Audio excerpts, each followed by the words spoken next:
今回は BT25 で新たに組めるようになったデッキや、その一部のカードの前評判をやっていくよ。相変わらずエンジョイ勢による素人構築と評価なのであしからず。具体的には最近研究してるデッキは一人回し特化のウルターエストグレイモン、ロイナが苦手。もし動画の構築が下手だったらぜひご自身でパックを買って組んで優勝して強さ証明してみてください。商品の宣伝を緩和9台、早速一つ目のデッキは混団最強だと思うマルスモンカリスモンデッキだ。ベアモン兄弟によるバトル特化の積力なデッキだよね。何が強いの？要はレベル6でボルドラのような強制バトル効果を2体も持ってる点。それぞれマルスモンは登場進化アタック時ターン1の内打点プラス3000アップとバトル。カリスモンの方は効果でデジモンが登場進化した場合なら、先に大会値させてから強制バトルさせるという両方違う強みを持つ強制バトルができる。現代デジカで効果で登場進化しないデッキの方が少ないから刺さるよね。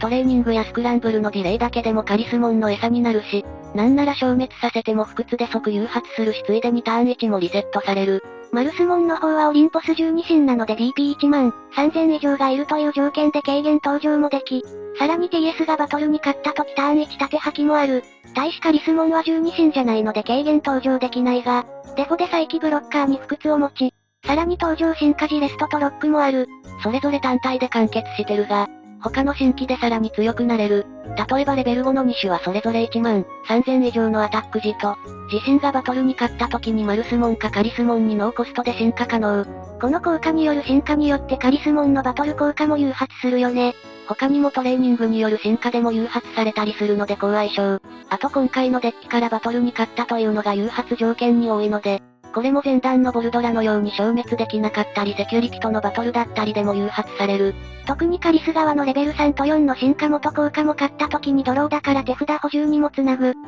レベル4は打点アップでさっきのレベル5の条件を満たしたり、レベル3は慣例の軽減進化系で癖もない。でもサーチが足りないので獣対応の爆問だけ連れてきた。そしたら全員緑からゼロコス進化可能なのでデジタマもこっちのミノモンにできる。2色ならお互いターンでも相手をバトルで消滅させたらメモリープラス1という、まさにこのデッキと相性抜群なデジタマだ。唯一注意点として TS 持たないためデジタマだけでオプション打てないのが要注意。最後にコロシアムは速攻付与あるのでグラップレオモン経由で最後の1点を生み出せたりする。このようにバトルによる消滅特化のマルスモンカリスモンデッキでした。次は天使型。唯一 TS 関連で12紙入ってないな。簡単に言うと横展開とジョグレスを繰り返してハキとアタックで一気に盾を削るデッキだ。しかも削り切らなくても耐性持ちの再起動ブロッカーが複数並べるので次ターンでも隙がない。強いて言えば弱点は既存の TS 外のカードが必須でサーチしづらいくらい。まずレベル6のクラビスエンジェモンは登場進化アタック時自分盾吐きで、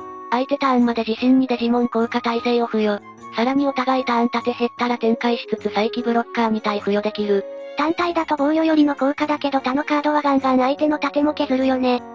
新規土偶は登場進化時手札か進化元から天使かイリアスを盾に置き、ジョグレスだったらさらにお互い盾吐き。後で紹介するけど盾から破棄されると展開効果ある新規と相性いいよね。最後の効果は盾増えたら1体か、進化元効果で盾減ったら DP-3000。基本はさっきのクラビスと破棄された時の効果でレベル4展開してこいつを並んで、その盾破棄効果やジョグレスによるアタックで相手を削りに行くというのが主な戦術かな。2種の天使は破棄された時手札のレベル4以下の天使かイリアスをノーコスト登場できる。これらをいかに盾に置けるのが重要だよね。そこで役に立つのが新規のペガスモン。トップを加えた後1枚を上か下に仕込める。これ系は盾霊枚の時でも実質リカバリーになるのも覚えておきたい。あとは CS から青いエンジェモンはドローに防壁と土偶にジョグレスの効果あるので、フル投入が望ましいがこっちは TS 対応じゃないのが少々ネック。幸い TS にパタモン2種いるのでその進化用になれる。あとは例の木ワクチンパタモンも採用範囲だが、今度はワクチンじゃなくフリーになったさっきのペガスモンに未対応という微妙なアンチシナジー。でも一応コンボとして育成2期ワクチンパタモン、ヒロコいる状態でスタート。ヒロコで TS パタモン登場しメイン開始時さっきにこいつをペガスモンに進化。仕込んだことで育成の方のパタモンの進化を確実にできるということができる。このパタモンだけ TS でも CS でもないけど唯一メモリー増やせるから、特にジョグレスしたらリセットされそのままもう一度プラス1できるなど地味に有能。そしてデジタマは噂のニャロモンもいいが、仕込んだり手札から展開したり意外と手札消費激しいのでドローできるとコモンにした。まとめるとうまく盾を操ってソリティアする診断の天使型デッキでした。次はウルカヌスモンデッキ。12神の中でも特に条件が緩く、相手の体数が多いだけで軽減できるのよね。今回は2種の構築を用意した、ス登場特化の進化なしと、進化ありの2パターン。まずは前者のアンマ相性いいレベル5ないので耐火にも強い素出し専用構築。ウルカヌス門の効果は常時速攻とリンクプラス1付与に手札トラッシュ2枚までリンクさせる効果。さらにリンク時アタックもある。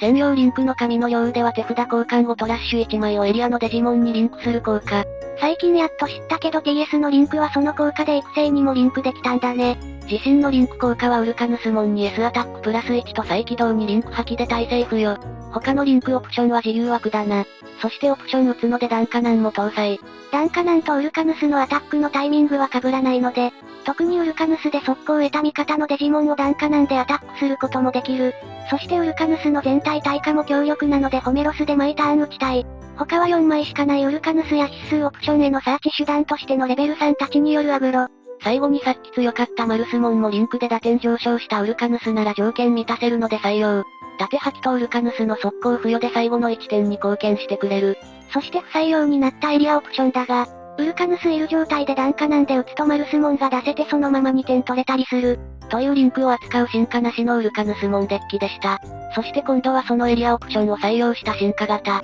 登場範囲は赤と黒なのでそれよりの構築にし、そしてレベル4と5もキーカードのウルカヌスモンやリンクオプションにつなげるマシーン型にした。ウルカヌスモンの効果で速攻とアタックにダンカナンもアタックさせるタイミングあるので、アタック終了時効果とも地味に相性がいい。あとはオプションを多く採用するので新規や砂を出張させて、トラッシュからでも軽減進化できるようにした。でもキーカードのオプションとかにアクセスできるかどうかが肝なデッキだし、その性質によって他の12神とも混ぜづらいから強さはまあまあってところかな。でも全体耐火や速攻アタック付与が強いウルカヌスモンのデッキでした。次は銀河。ターン開始時でジョグレスまで繋げた後メモリーを3にするコンボでちょっと話題なデッキ。簡単に言うと黒オメガのように2種がそれぞれの効果で連続進化して、ジョグレスまで繋ぐコンセプトだが、さすがの近代パワーというべきか原作再現というべきか。ディアナ側の進化はなんとトラッシュから。そしてアポロ側は進化時手札破棄の効果でトラッシュまで肥やせるので、結構簡単にグレイスの場まで繋げられる。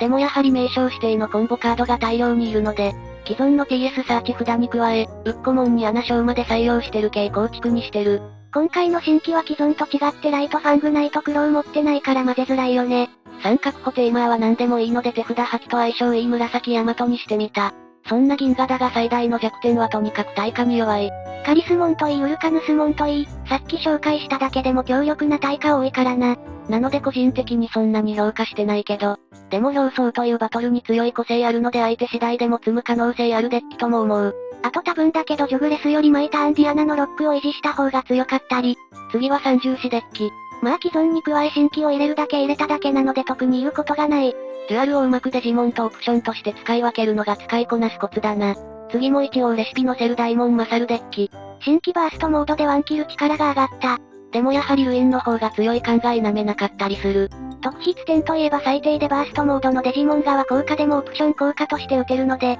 口述の増えすぎたデジモン効果耐性にも通用するのは覚えておきたい。まあこういう別の効果を使わせる系関連の最低だからね。でも最低といえば一つだけデュアル関連で気になる最低があって、それがデュアルカードのアーツ進化は既存ワープ進化系未対応らしい。理由はオプションとして打った状態は手札にいない扱いだからテキストの範囲外になる。唯一新規のブラックテイルモンなどはちゃんとデュアルでも三重視対応になってるな。緩和9台次のデッキ。次はまだ強化の余地のあるバッカスモンデッキ。量はうまく組めませんでした。なんか他の12神と違って下の層が特に薄いよね。バッカスモンは DP6000 以下を展開できるので、一応レベル5のデラモンやオロチモンでさらに横展開が狙えるけどね。あとはセイレインモンはケレスモンを最大0コストで出せるギミックあったり、そのケレスモンも登場進化時だけとはいえ味方にデジモン耐性を付与できるのも強みだが、今弾は特にデジモンの効果を受けないカードが増えた代わりに対策のデュアルも出てるからな。まあまだ改善の余地が見られるって感じなので今後の新規に期待。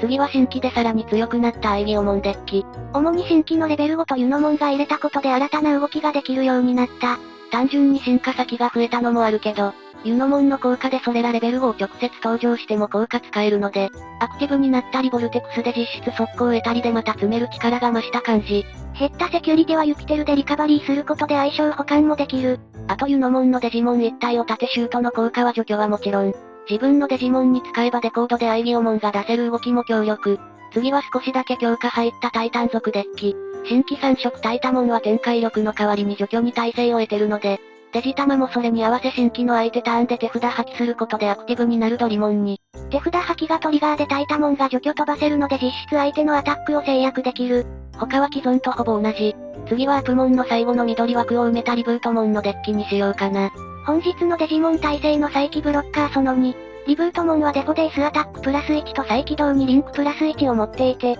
進化アタック時ターン1ノーコストリンクすることでアクティブになる効果。そしてリンクしたかアクティブになった時自分ターン終了時まで貫通とブロッカーに加え、デジモン効果を受けない耐性が得られる。要は条件で貫通の4点チェックができるデジモン効果受けない再起ブロッカーだが、一つだけ問題点としてアクティブのまま自分ターンエンド迎えたら、相手ターンでの再起動もリンクする効果もなければ耐性もブロッカーも残らないという点。だからリンク時アタックさせるドガッチモンを入れる必要があったんですね。なので強さとしては微妙なところだが、既存のアプモンよりは確実に強くなったデッキと言える。特にレベル5たちは既存にないレベル5までリンクする効果あるので即アップ合体につなげられるのよね。あとはリブートモンも4コストス進化できるので既存のアプモンや緑を混ぜても面白いかもな。最後を飾るのが絶賛放送中のアニメビートブレイクからグローイングドーンデッキ。目玉のデュアルを3種ももらってる雑に強いデッキ。まずは本日のデジモン耐性再起ブロッカーその3で謎のデジモン、アトラタスモン。一体誰の究極体なんだ。今度は癖のないデフォで再起動とブロッカーをすでに持っていて、さらにデジモンの耐性も進化アタックというシンプルなタイミングで得られる。おまけにその耐性と同時に1除去にスデイスアタックプラス1もある。進化元次第でアクティブもあるので4点出せてすでにリブートモンのほぼ上位互換。でもリンクデッキ特有のような相手ターンでの高打点を自前で用意できず、他のカードとのコンボ次第で1ターンしか持たないのが一応差別化できるかな。それより目玉のデュアルであるオプション側の効果はレストさせてからのデッキバウンスでの除去。すでに強いが特にビートブレイクデッキにはオプションを軽減できる効果が特に多いので、アーツ進化と組み合わされば実質低コスト進化になる点でも十分に強い。一応もう一種のレベル6である幅切りモンも耐性に縦吐きなどもあるけど、どちらよりの構築もプレイヤー次第かな。それよりレベル5でもう一種のデュアルであるモナリザも強力な効果を持っていて、まずオプション側は打点アップに S アタックプラス1と速攻付与してからのアタックさせる効果。そのままアーツ進化したりしなかったりしたら進化時まず慣例で現状強力なバトルする効果。と同時に耐化させる効果もあるので打点上昇も合わせて実質さっきのカリスモン。耐化の条件が混乱と同時発売のストラクで初登場したギミック。テーマーの下に裏側のカードを貯めてコストとして破棄する。要はデジソウルや E パルスの再現とも言える効果だが、そんな E パルス効果を今回はうまく使いこなしてメモリーを軽減していくデッキになってる。